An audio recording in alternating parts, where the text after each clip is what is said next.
Hello, just reaching out again and got a little spiritual exercise if you want to go to your room privately at some point today or as a family around the dinner table. I'll give you that spiritual exercise in a minute. But prayer today during Mass, which I remembered all of you, is grant we pray, O Lord, that we may always find delight in these Paschal mysteries, Easter mysteries, so that the renewal constantly at work within us may be the cause of our unending joy.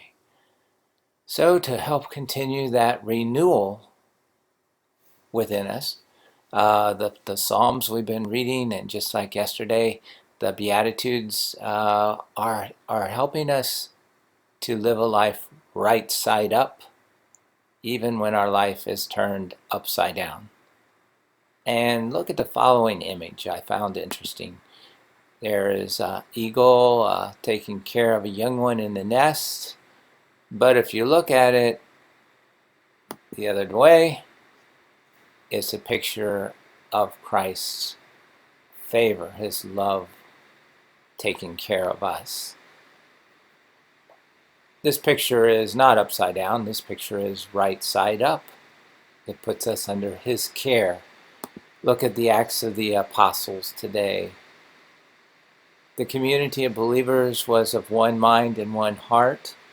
And in blue, with great power, the apostles bore witness to the resurrection of the Lord. And great favor was accorded them all.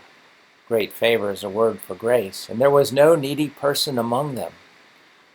One of the signs of living right side up under the Lord and the great favor of the risen life, grace, is that we take care of the needy person among us. You know, the person that we might consider the slow learner in school, or labeled as ADD or ADHD, or the needy person could be the person that's a bright student but very lonely. I mean, everyone has needs. The life of living right side up, the life of grace, helps us to see who the needy person is. Now put aside politics for just a minute. Don't think about politics. Just think in terms of the freedom of religion. Don't think about this politically. How important is it for us to be able to determine who the needy person is? Again, don't think about this politically. Just think about this medically. Universal health care. Who's going to determine who's needy and who's not? I mean, I've always mentioned the Down syndrome children. Does universal health care include them? Not under some universal health care system. So what about, again, put aside the issue of politics and abortion, how about just infants? Yes, now somebody might put aside an infant as a needy person, and then we have the right to kill an infant, infanticide.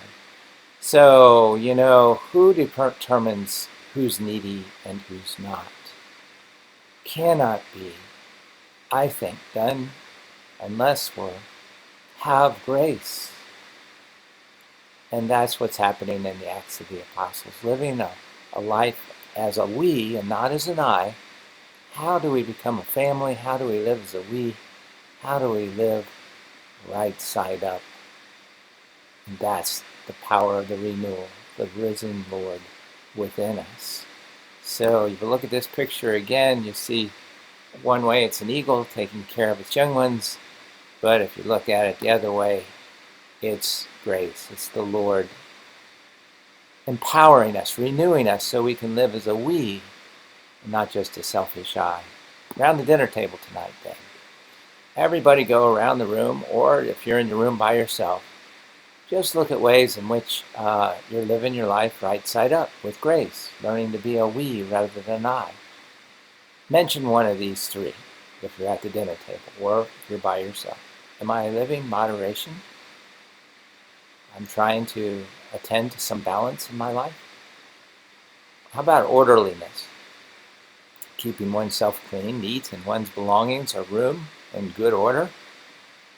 Or self-control?